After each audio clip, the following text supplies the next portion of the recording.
Well, since the debate over student loan forgiveness began at the outset of the Biden administration, Morning Rush has been covering the story with semi-regular panels of students, lawyers, college advisors, and parents. So this morning we have some returning guests and some new faces as well to discuss what may lie ahead for student loan holders in the wake of yesterday's Supreme Court arguments. Jayson Weingarten is a senior college admissions consultant at Ivy Coach, and we welcome him back to Morning Rush. Jared Bass returns as well. He's the senior director for higher education at the Center for American Progress, a progressive think tank. And he's here, and here for the first time is Alexis Alston, a sophomore biology major at James Madison University who has taken out several thousands of dollars in student loans.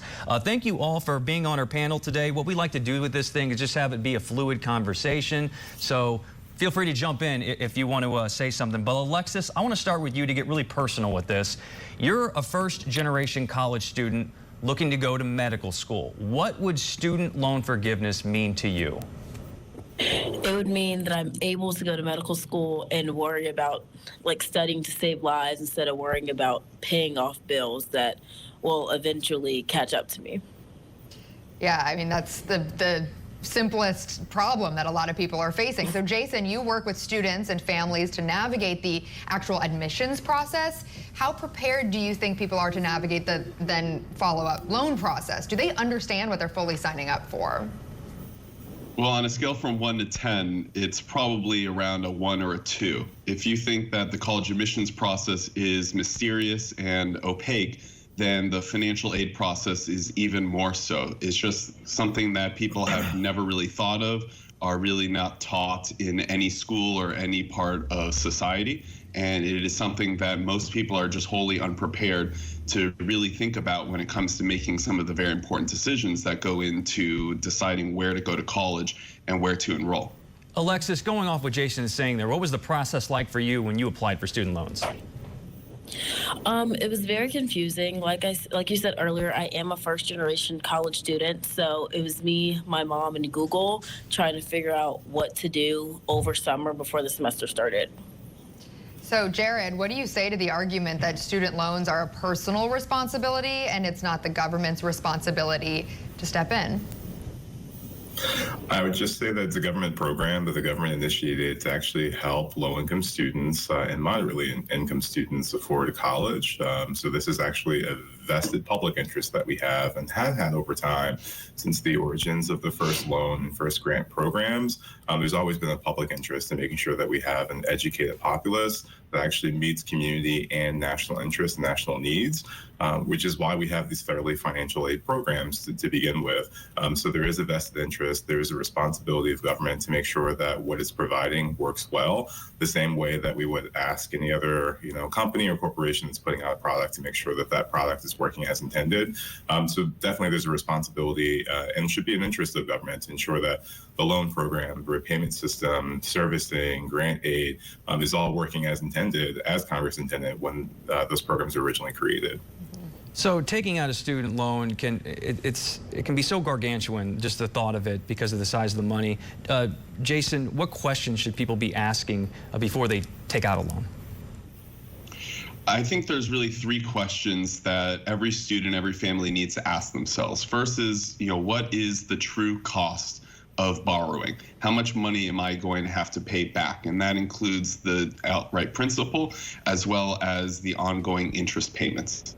The second question is really about the value that you're getting out of the school. If you are taking on 5-6 figures of debt, is the value of the education that you're going to receive worth it? And finally, I think that it's about putting the two together, the return on investment.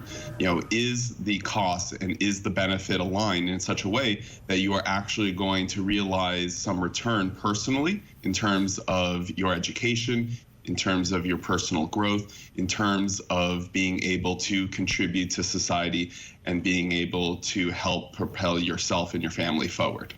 And Alexis, I'm curious if all of these questions you knew to even ask when you started this process. Was there enough information given to you ahead of time to know what to look for? No, because taking out a student loan and going into, debt was not something that was part of my original college plan. I feel like it's not part of anyone's college plan. So It was very last minute, and it was very, I need to figure out how to do this. No questions asked. Like, get the loan first, ask questions later. If you don't mind sharing, how much did you take out? And don't feel the need to answer that if you don't feel comfortable, but I'm just curious. I can't remember the exact amount, but I know it's over $10,000. Wow. Yeah.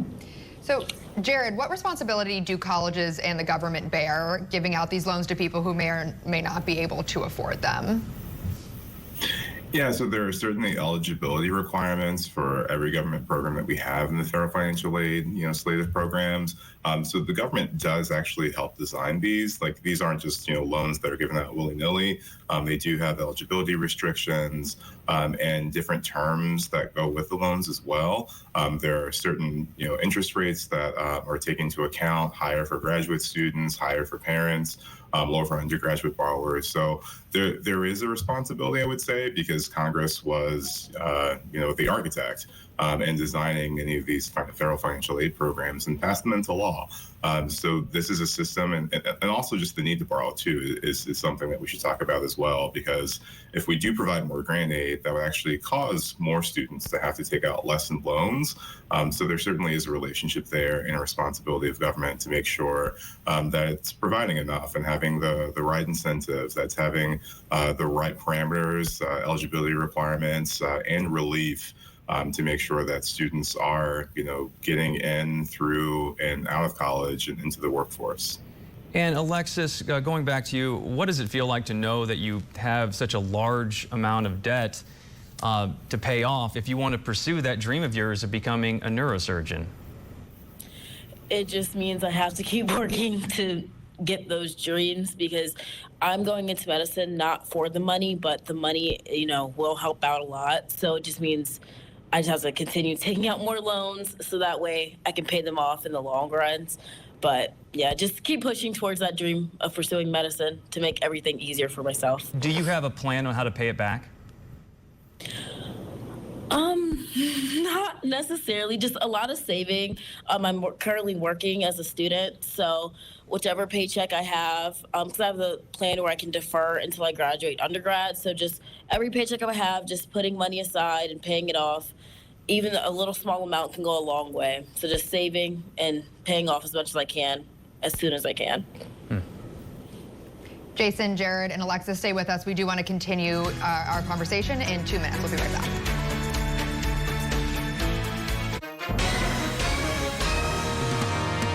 Hi, everyone watching at home.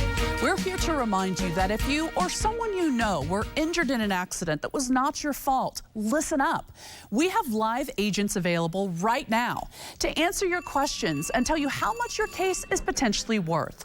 Hi, I'm Gina Bellich, here with spokesman and TV personality Tom Mustin with us in the Help Center. So, Tom, phones are really busy over there. Tell us what kind of calls you're seeing. Well, Gina, first off, thank you for having me here in the call center with you.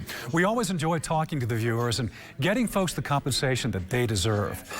We're seeing calls about all kinds of accidents, but the most common by far has been car accidents. So if you or someone you know were injured in an accident that was not your fault, give us a call right now. You'll speak with a live person. They'll answer any questions you have and tell you if you have a case and how much your case is potentially worth.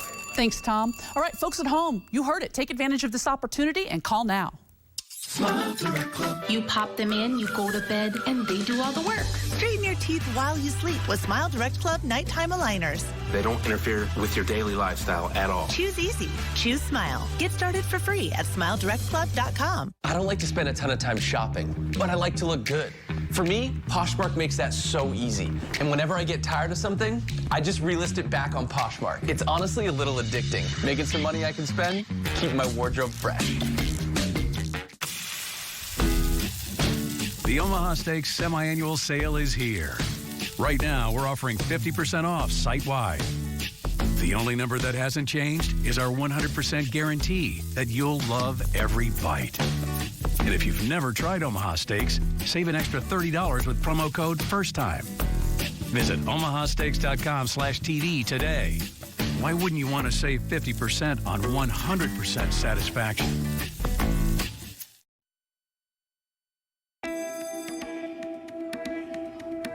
All right, welcome welcome back. Let's continue our discussion on the student loan debt impact with our panel. Once again, thank you all for joining us. So let's go back to you, Jared.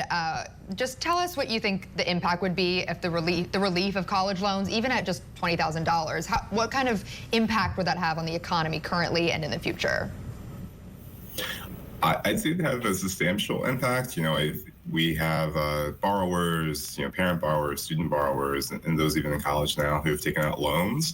And so having some relief, would help them certainly coming out of this pandemic, adjust to new realities in our economy. So many people are impacted by, soaring prices for things like rent, for food. So this would lessen the burden and make sure that they can afford those everyday staples a little bit better. Our student guests talked about how it would actually help them pursue their dreams, pursue their degree. So it actually lessens the burden for them. But it would just also help people, the president talked about, the ability of borrowers and students to start businesses, to take those chances, to really, impact their communities in unique ways and not feel tied to, certain options, but just giving them the freedom, economic freedom, certainly, to explore new interests that could benefit national interest, regional interest, and local interest as well. Jared, on the flip side of that, are there any concerns about the impact this might have on inflation? And I would imagine there are some people at home that might be critical of the student loan plan, thinking, look, this is a subsidy program. This is taxpayers subsidizing kids that made a choice to go to school, whether it's fair or not that the price of college is so high. What would you say to something like that? So I would say, the Center for American Progress actually did an analysis of this, and we determined that because you have debt cancellation tied with the restart, that's the return of student loan payments that will happen later this summer, that there really isn't an inflationary effect because you're going to have people who are actually going to be making payments, payments that they can afford, returning back to, that servicing option. So actually there wouldn't be an inflationary aspect there. And, I think it's a government program. We all pay taxes into programs that, we ourselves may not enjoy, whether that be for, crops and agriculture, whether it be for, innovation in other sectors. But we do believe that there is a public good, public benefit to those, even though we ourselves may not necessarily reap the benefits. But I would say for every doctor that you see, every lawyer that you use, every civil engineer, those are people who have a higher education or advanced degree or some type of, college experience. And so, making sure that they have the ability to pursue those goals does actually benefit all of us, even though we may not see those direct benefits. Right, in the looking way farther ahead. So let's bring it back to you, Alexis. If you were to get $20,000 removed from your college debt, just how would that change your life, both now, the peace of mind aspect of it, and then also moving forward? It would definitely be like a weight has been lifted off my shoulders, at least for my undergraduate career. It would definitely be, I can continue undergraduate without worrying about what I'm going to do next, and without worrying about what how to pay for the rest of my undergraduate career. And then going into medical school, it's just kind of assumed that you're going to take on student loans and go into student debt. That's just kind of a given. And just knowing that, okay, undergrad is taken care of, but this is what I can do to pay for medical school, and this is what I can focus on for at least these 4 years in medical school, it would just be very, very assuring, and just anxiety would kind of just go away, at least for the rest of my undergraduate career. And we want to end really briefly here, just short answers here, what you all think the court is going to ultimately decide. Alexis, let's begin with you. Our current Supreme Court always kind of surprises me. I'm going to be optimistic. I'm in a good mood this morning. I'm going to say that they'll go in favor of, creating a student debt relief plan, but who knows? But I'm just going to be optimistic and think that they'll really think about how did they get there? So let's be optimistic with that. Jayson, your thoughts? I think that the court is probably going to say that the current plan is illegal and is not going to fall through. And Jared, final thoughts? So I'm interested in this issue of standing, which is whether or not, the plaintiffs in either case, who are actually the respondents now, actually had the ability to sue in the first place to challenge this plan. I'm very interested to see what the court says about that first step before it gets to the merits. So I think that that's going to be determinative in the situation. We will see. Jayson, Jared, Alexis, thank you all so much for joining us, getting up early with us this morning. Really appreciate your time and your thoughts on this topic. Thank you guys.